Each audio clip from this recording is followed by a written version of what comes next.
Hey guys, welcome to Back to Our Roots Homestead. Hope everyone's having a blessed day. Listen, today we are doing something a little different.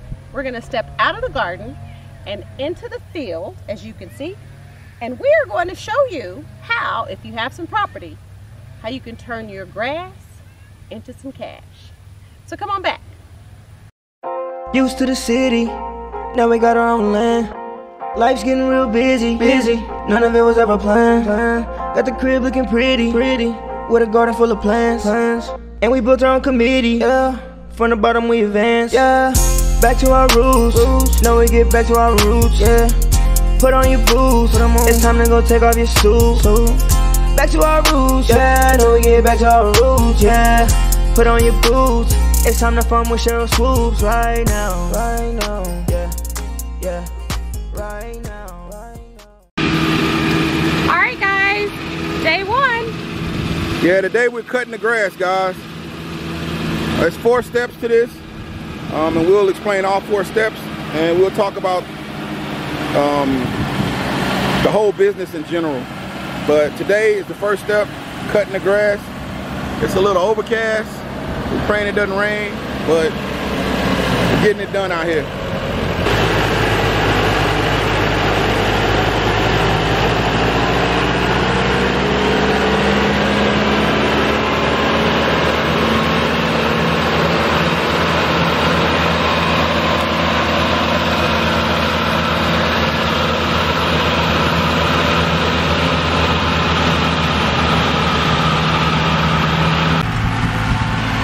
Today is day 2, and this process is called tedding. And tedding is basically just taking the grass and moving it around, kind of throwing it around so that it can dry out.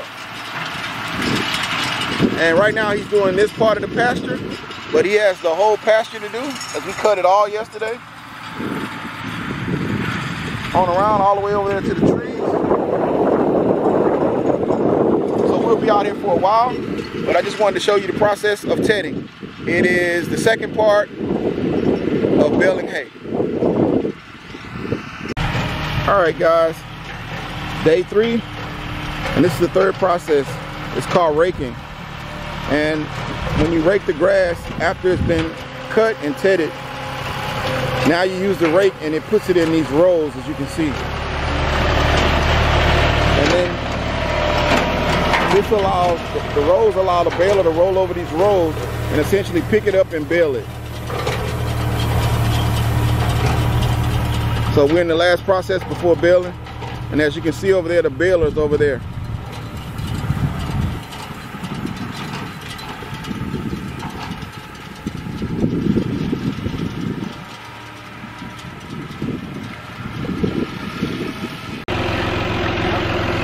Well guys, this is the hay baler. They're about to bale the hay. As you can see, they have it in the rows already.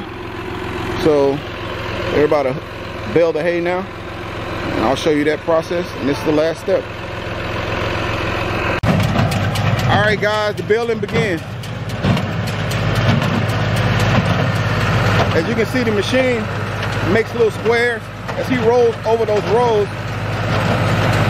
it'll bale the hay up and drop it off in little squares.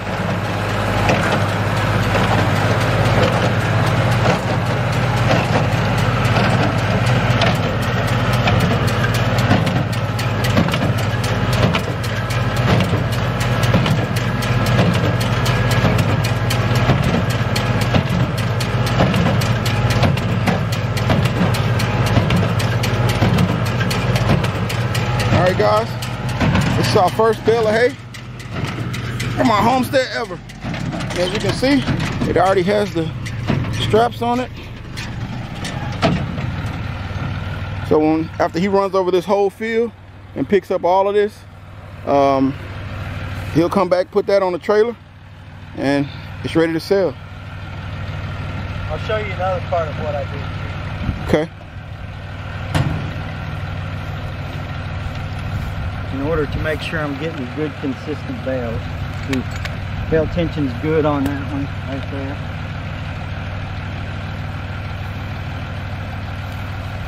I'll get over here.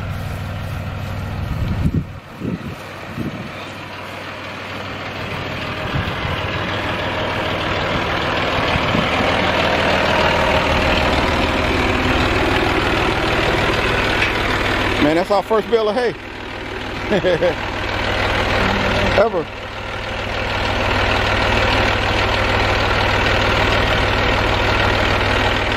So he's weighing it, guys.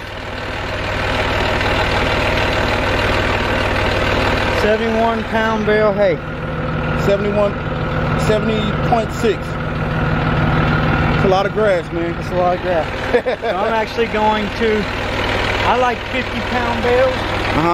So I'm gonna actually release some of the tension. So you'll get more bales. So you're gonna drop it down to 50 pounds. That's 70. That's too, because that's heavy. That's too heavy. Okay. Yeah. And so when you sell it, and what would you sell a bale of hay for? Typically, people want to see a 50-pound bale of hay. 50-pound bale. Okay. Yeah. So that has about 20 pounds more than what it should. What it should. And how much would you sell a 50-pound for? Like, I would sell that for probably $6. $6. Okay. Yeah. Okay. All right, guys. That's our first bale. I'll let him finish up out here, and then we'll talk to him about the overall business. Okay, so what are you doing there, Jeremy? 16% moisture. Testing the moisture of the bale. Okay. The bale of hay, it can't be too wet for storage. Right. Because if it's too wet, like optimum moisture content is typically between 12 and 18. You can get by with 20, but in a real humid climate like what we have, yes. You get into the 20s and it's kind of iffy.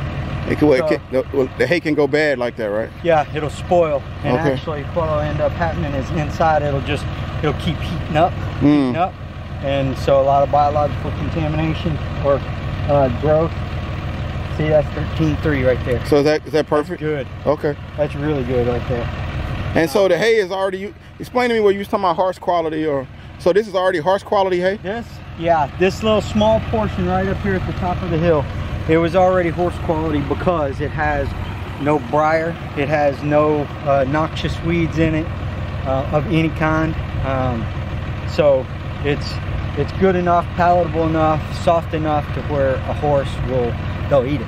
Right. And you'll get the rest of it. It's just a process of having to keep fertilizing it and getting it to where it needs to get to. And I'm going to start putting the C90 on there too, to start putting some of those minerals back into earth. I'm going to lime it probably again just to get the pH of the soil back up a little bit more. It's pretty good, but especially in the lower line areas where you got more water, higher water content, it tends to be more acidic. And so I'm going to lime that again to try to, because man, anytime you got that acidic soil, and you're going to have those weeds come in there and you're going to... Just like gardening. Yeah, exactly. And so, man, like that hay out there, it's good quality hay because it's we fertilize the heck out of it. Right. The only problem is it's got too many weeds, right? So it's cow quality. Cow quality. So horse quality is, you get more for this hay right here right now per se than the hay that's out there right now. Yeah. But this is only our first time ever doing it, so that's pretty good, man. Maiden voyage.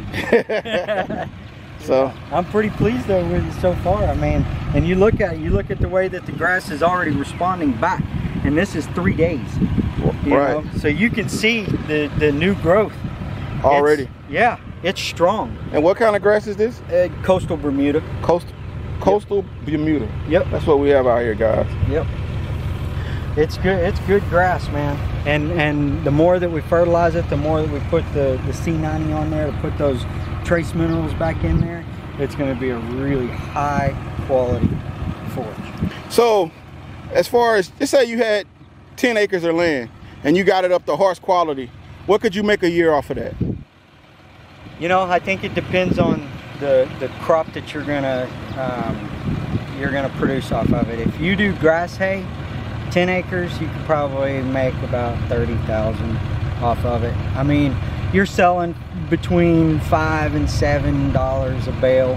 That's decent price. You got some people out there, they're gonna charge you $9–10 a bale, but they have top premium quality hay. That's what they do. Now, if you were to do like an alfalfa crop, man, I think you could make closer to probably 45–50. 45, 50. But the problem with Texas is that, you know, because we have such a hot climate. Can't grow alfalfa here. Alfalfa, it's hard. You can, but it's hard. Hard, right. Yeah. But still, so to a person that's just bought some land and just say they bought it, they're not ready to move on it yet, they can make literally pay. Now, another question. Can you get an ag exempt from just growing hay? Oh yeah, absolutely. Really? Now it's, if you're producing a crop off of a piece of property, then you're going to pay a little bit higher of a tax rate. Not much. I mean, it's still a good agricultural exemption. But you know, they give you different tax rates for the different type of ag exemption. So like if you're grazing, you know, that's a really good ag exemption. So when you say grazing, if you had, like if I had a couple cows out here. Yeah, you got cows. Grazing is a really good ag exemption, and the best one is wildlife exemption. But then you can't do anything with the land, you know, because you're basically turning it into a wildlife refuge. So you can't touch it. Yeah. But like, what does that do for your taxes on when you get an ag exemption? About what is it? It does significant. You know, I mean, you can cut your taxes in more than half. More than half. Yeah. Just by getting an ag exemption. So either growing crops, hay, or having animals, you can cut your taxes in half. Yeah. Wow. Yeah. Wow. Yeah. So that's pretty cool for somebody that's just, like I said, if you're not ready to move on the land. Now, like with me and you, I don't have the equipment, I don't have a tractor, you do. So there are guys like you that basically say, okay, I'll give you half of the hay, and you keep half of the hay, just to use your land. Yep. And you don't have to do anything. Yep. Well, Clifford, for example, our neighbor, we don't want to call his name, our neighbor.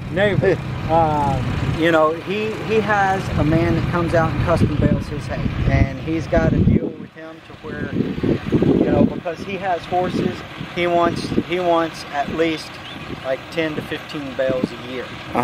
But he does big round ones. He does the big round ones. Yes. Okay. And so he wants 10 to 15 bales a year. Now, what that the guy will do is he'll come in, he'll fertilize it, he aerates it. This last time he aerated it. He aerates probably every 2 to 3 years. But he'll come in, he'll aerate, fertilize, and then he rakes and bales. So just say, for instance, if I wanted to, and I didn't have any animals, I could say cut that deal with you, and if you made 30,000, I would get 15,000 of it. It depends on what percentage cut. You know what the cut is. Okay. Correct, because like, you know, he'll get 35 bales probably every cutting off of his, and he only wants 10 to 15 a year. You know, just enough to keep his. But the reason that he wants him cutting hay is because it allows him the ability to maintain that ag exemption. Right. So from a tax perspective, it's hugely beneficial for him to have that guy do his hay. Yeah, because he'll make that money up. Yeah, because the land out here is pretty expensive. It's getting more expensive. It ain't cheap. No, it's not. Yeah, but it's different depending on where you live. Land is different prices. We're so close to Houston, that's why the land out here is really, really expensive. But man, that's great. You know, for people that's living in rural areas or where land isn't that expensive. If you can get some land, man, you can literally make a living from just simply growing grass. You can supplement your living for sure. Yes. You know, and like you said, even when you're not even living on it, you know. Right. While you're in transition, you can still make that land work for you. Right. You know. All right, guys. Well, that wraps it up. That's the whole thing. That's how the hay's done. We have 4 stages of it. You have to cut it, you have to ted it, you have to rake it, and then you have to bale it. Then you gotta sell it. So that's the 5th one. All right, Jeremy, thanks, man. All right, buddy. Now, how many times would you cut this grass a year? Being that we got such a late start because of all of the rain, we'll probably get 3 cuts. 3 cuts, but normally you get 4? Yeah, you can easily get 4. If it's a good dry year, you can get 4 cuts easy because, I mean, you know, we have good weather all the way up through September. Right. You know, so, I mean, if you can get started in March, like typically you want to start doing your fertilizing and all that late April, you know, what you basically want to see is you want to see your nighttime temps not dipping below 70. and then that means that all your good grass has come out of dormancy. You want to see that for at least 5 consecutive nights. And then that way you know that your good grass has come out of dormancy. Then you lay down your fertilizer, that acts as a stimulant. It starts coming up, you get your first cut in May, you know, and then every 30 to 32 days, you're cutting. You're cutting again. Yeah, you got another crop. And like within, it looks like it's gonna rain on Sunday. And if it wouldn't rain, I'm 2 days away from having that back portion cut again. I should be cutting that. That would be 30 days on for that back meadow. Oh yeah, guys, we'll show you that. Back behind the trees, we have another, some more pasture back there. I'll take you back there. So basically, 4 cuttings a year, and each cutting takes what, about 4 or 5 days? Yeah. So basically, 20 days out of the year, and you can make $30,000. Yeah. No, I mean, wow. You know, with doing the fertilizer and it costs. I mean, yeah, of course, you have to, and equipment. And it's just time. You know, a lot of times you come in from work, you know, and it's like, okay, man, we gotta do all of our horse chores, and then we gotta get out there and we need to fertilize. You know, so you know, there's constantly something to do. You right. know. Yes. Yeah. You're over here a lot. Yeah. Yeah. So I mean, we spent tons of time, you know, out in the meadows just picking the weeds, trying to get ahead. So a head start. So blackberries were growing in this pasture. Oh man, it was bad. Yes. I mean, and right down in here, there's a couple of spots where the briar for blackberry, it's thick. You know, and that's again why it's cow quality. Man, there's so much blackberry back there, it's ridiculous. Oh, tons of it. It's tons. And grapes, what are they called? The muscadine. Muscadine grapes. Yeah. We have a ton of those here on the property, and blackberries. Yeah, sure do. All right, man. Well, I'm gonna leave you guys alone. I'm gonna sit back and watch. I'll film from a distance, but man, great job. That's our first bale of hay, man. Yeah. Exciting. All right. All right, guys, we got Cheryl on the tractor. We had to put the horses up. We want none of them to get killed.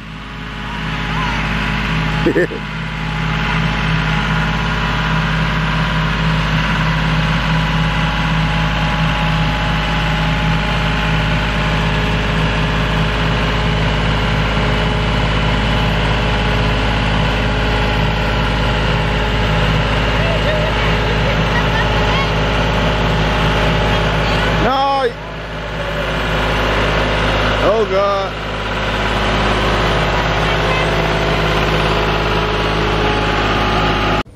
All right, guys, as you can see, we did this little small area. We got it baled up.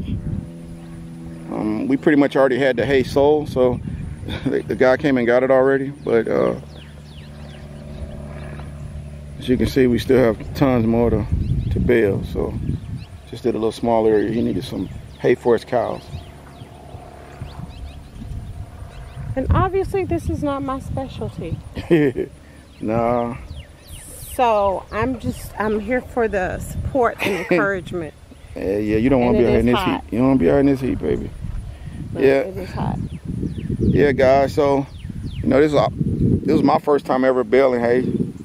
So I was a learning lesson for me also, but it's always amazing to know like different things you can do on your land to make money, and also for animals, feed for animals, just simple grass. But we have tons more to do out here, and we'll be getting them done here over the next few days. So guys, I mean, like he said, we've been doing this over a few days, so this is where I come in to tell you guys how much we appreciate your support. And if you haven't subscribed to the channel, I still am trying to figure out what you're waiting for. We are very grateful for all the subscribers that we do have. We don't take it lightly, don't take it for granted. So thank you all for your continued support. And like always, everybody, please stay safe, stay blessed, and stay healthy. We'll see you next time on Back to Our Roots Homestead. See you on the other side, guys.